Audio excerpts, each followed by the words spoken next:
जय हिंद दोस्तों, कैसे आप सभी। उम्मीद करता हूं कि सारे फिट और हेल्दी होंगे। और आज का ये शानदार ब्लॉग, जैसा कि मैंने आपको बताया था कि इसका पार्ट 3 आएगा, तो इस पार्ट 3 के साथ हम प्रस्तुत हैं एक बार फिर से आपके समक्ष।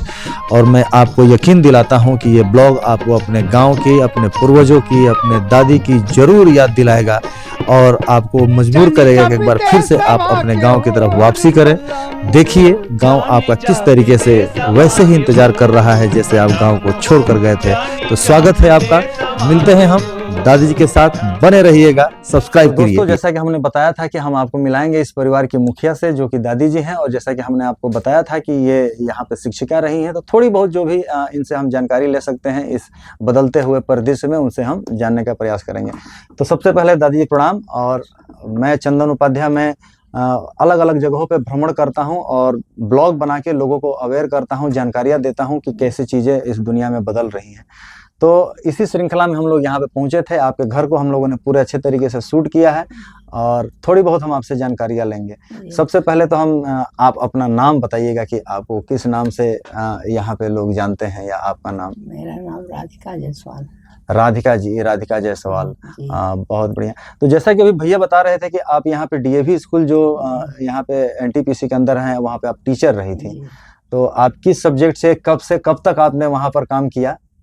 सन 95 से जी। मैं सन 10 में रिटायर हुई। 2000 सन 95 में आपने यहाँ पे ज्वाइन किया था? हाँ, स्कूल में ज्वाइन किए थे। और 2010 में आपने रिटायरमेंट किया। तो बहुत ही शानदार आपका अनुभव रहा। इसके बीच में बहुत सारे बच्चे आपके यहाँ से पढ़ के निकले होंगे, और आपके यहाँ भी आपने भी अपने बच्चों के ऊपर बहुत अच्छा शिक्षा के ऊपर काम किया है। जैसा कि भैया बता रहे हैं कि बहुत लोग बाहर अच्छी पोस्टों पे काम कर रहे हैं।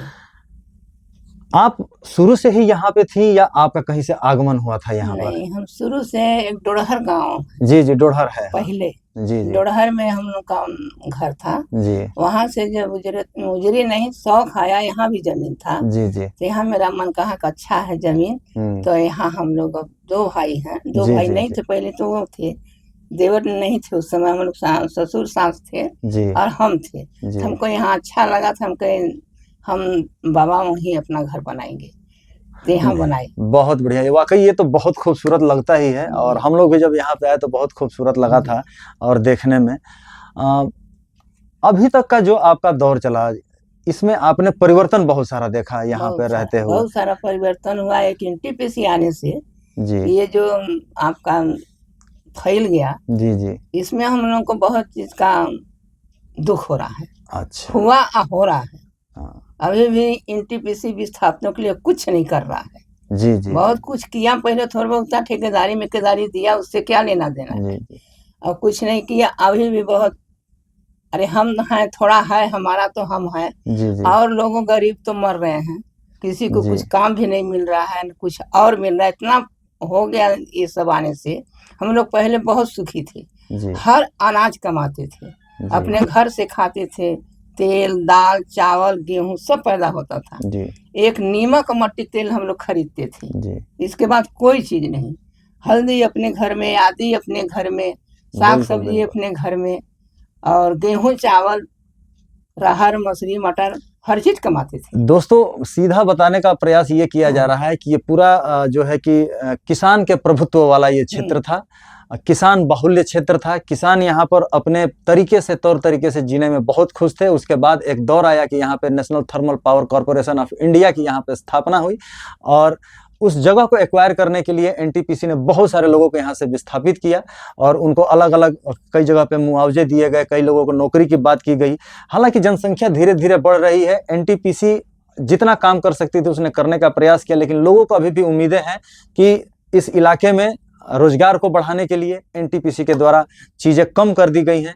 हालांकि आज के समय में जो आप यहाँ पे विजिट करेंगे तो देखेंगे कि ये इतना बड़ा मार्केट या जो सो कुछ चीज़ें हैं, कहीं ना कहीं उसमें एनटीपीसी का योगदान है।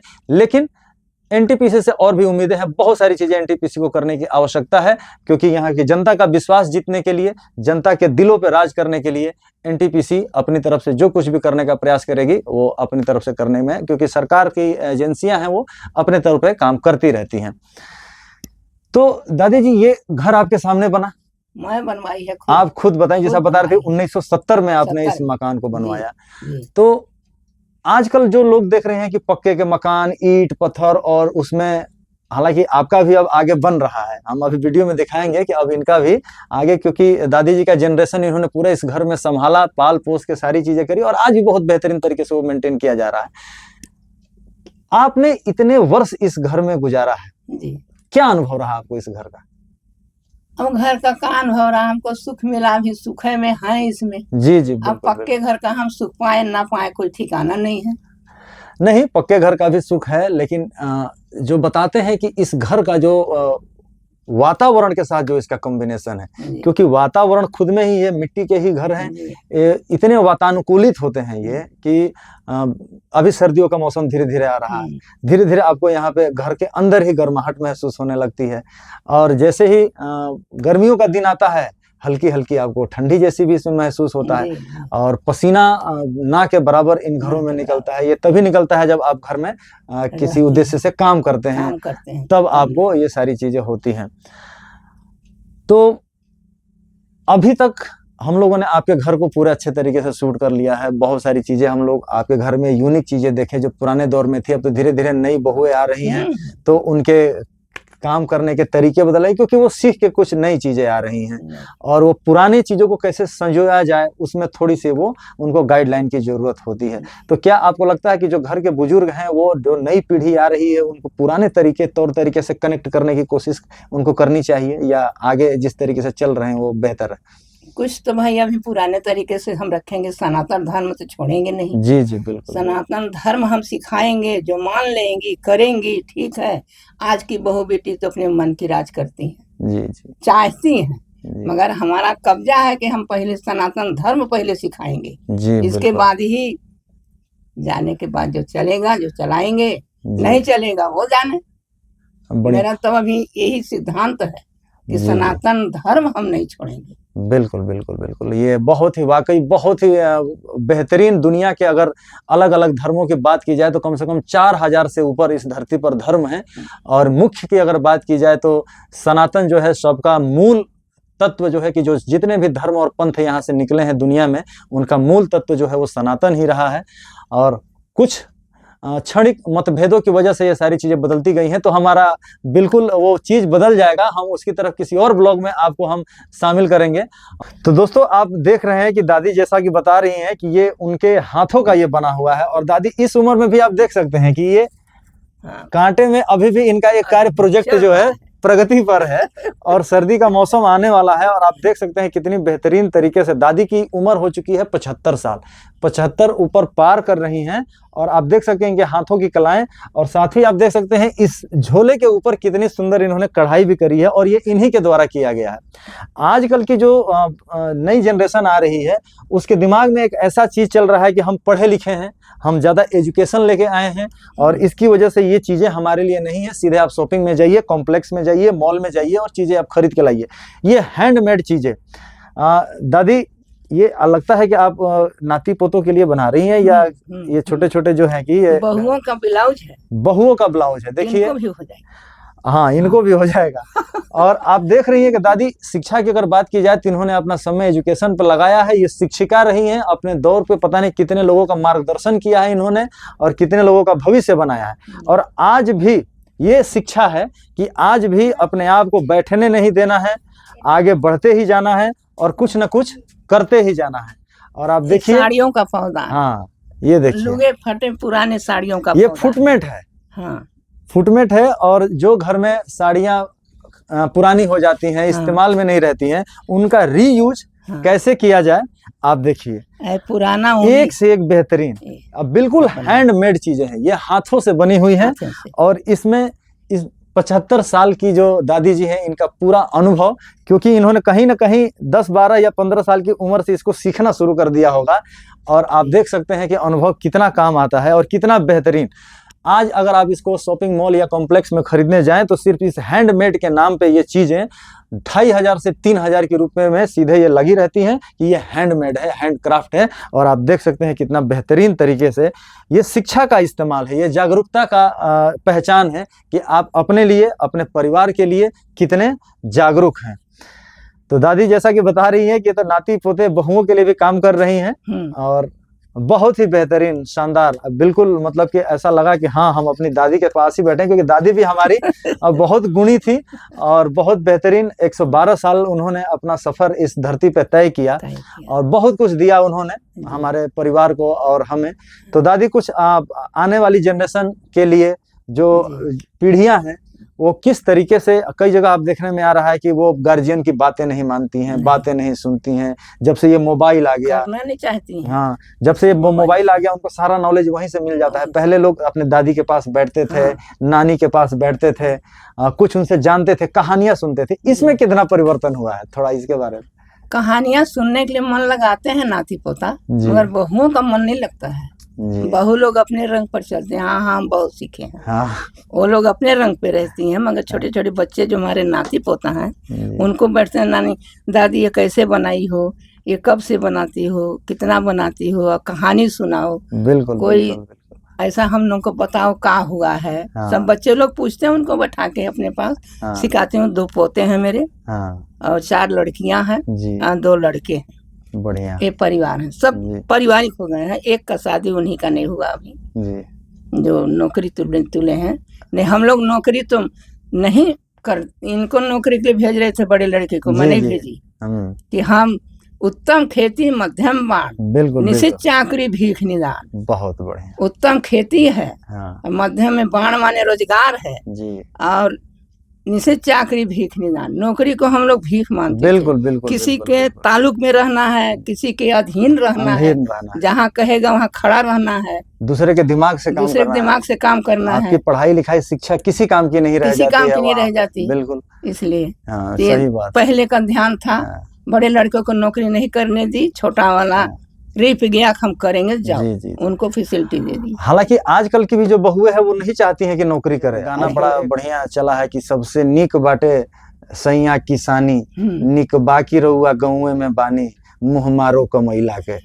ऐसा भी बहुत कैसे कैसे निकल गई हैं लाखों में एक। नहीं आज की तो नौकरी झोरी में पसंद रहती हैं। बिल्कुल। बैग टांगेंगी और जाना पसंद करेंगी। मगर हमारे यहाँ हमारे घर की एक बहू आई, अभी घर से बाहर निकली नहीं है। जी। अच्छा, ये जो बाहर नौकरी का जो आपने तो इस पूरे देखा, नौकरी ऐसा क्या रहा उस नौकरी में कि लोग अपना खेती बाड़ी किसानी छोड़ के नौकरी की तरफ ही भाग? उन लोगों को सुख था उसमें, मौज था उसमें, अकेलापन, जिम्मेदारियां कम थी, 10 जने से बात करने का मौका मिलता था। और किसानी है, घर है तो अपने घरे में रहना है, किसानी में करना है, मेहनत करना है। मेहनत करना नहीं चाहती, ये बात है। और उसमें भले 8 घंटा खटेंगे। हाँ, वो भी तो मेहनत कर रही हैं, जहाँ नौकरी कर रही हैं वो भी मेहनत कर रही है। नौकर बनना ठीक है, मगर किसान बनना ठीक नहीं है। आजकल की बहुओं को बहुत ऐसी भी है, कर भी रही है। हमारे घर में है, हमारी बहू अभी घर से बाहर नहीं निकली है, अपने घरेलुआ में रहती है, साग सब्जी और घर बाड़ी में। बढ़िया। तो ऐसे भी सनातन धर्म हमारा चल रहा है। जी बिल्कुल। अब ये तो बता रहे हो कि अब नौकरी है तो नौकरी में तो अपना बीवी ले के जाएंगे, हमारे पास तो रखेंगे नहीं। सही बात है। वो तो ले के घूमेंगे, तो जैसे रहेंगे, उनको भी तो खाना बनाने खाने के लिए वो जैसे रहे वैसे खुशी रहे।